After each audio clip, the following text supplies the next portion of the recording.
We got the mic fixed, just so you know, so I'm not moving around as much today, I promise.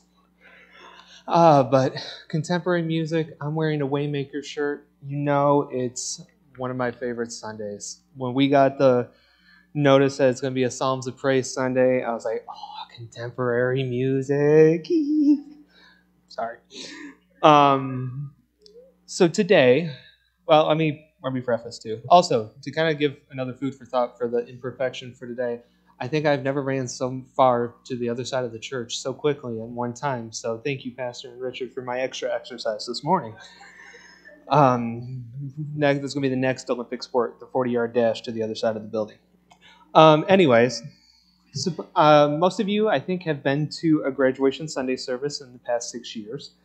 Or really any service that I've gotten a chance to preach. And in that case, you know I really like contemporary Christian music, partly because it is more familiar to me, but I also use it as a way to help refresh a connection to the theme, the topic, and the various parts of worship. Today, we're going to talk about one of my favorite songs from the CCM world. It's going to be God's Not Done With You by Torrin Wells. You might have heard me listening to it just before service. In an interview with News Release Today, Torrin Wells, the artist, talks about how this song is for those who feel disqualified by their past guilt and shame, and to say that God has the ability. He's actually a master architect, and he specializes in building what remains in your life. If all you have is ruins, then ruins will be what he uses to recreate the great design he has for you. It was so interesting for me to hear that. I've heard it before, that no matter where you are in life, no matter where you are in your walk with Christ, that God is not done with the plans he has for you. No matter what you've done, what failures you've had, what successes you have, God is still going to use you. And it made this song even more uplifting for me. So now I'm going to talk about a couple of the lyrics that really kind of hit home for me. The opening lines of this song kind of reinforces the meaning to me. They say, "Standing in your ruins feels a lot like the end.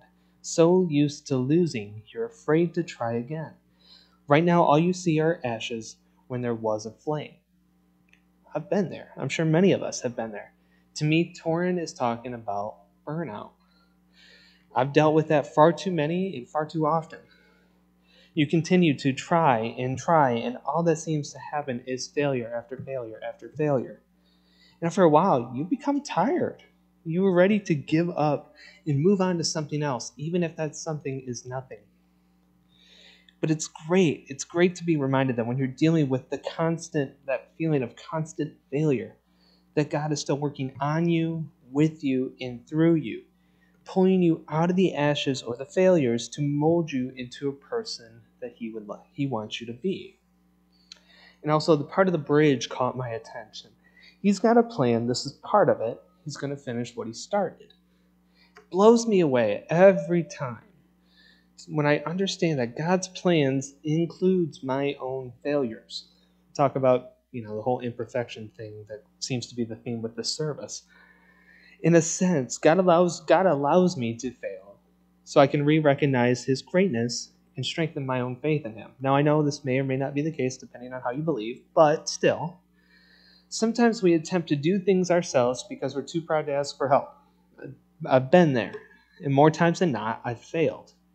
But yet, each time, God shows me that I can go to him in the frustration, in the tears, in the sadness, and the joy, and know that he'll care for me and love me no matter what the outcome is.